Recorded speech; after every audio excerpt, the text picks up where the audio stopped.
sa'yo'y isang putik, larawan mo'y hilali. Magdalena, ikaw ay di maintindihan.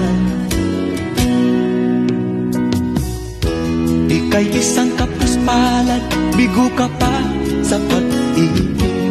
Hindi ka nag-aral pagkat walang pera,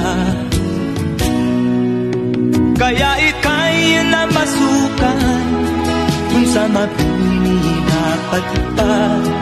Mula noon binansagan, kalapating mababa ang lipat. Hindi mo man ito nais, ika'y walang magagawa, pagkat kailangan mo mabuhay sa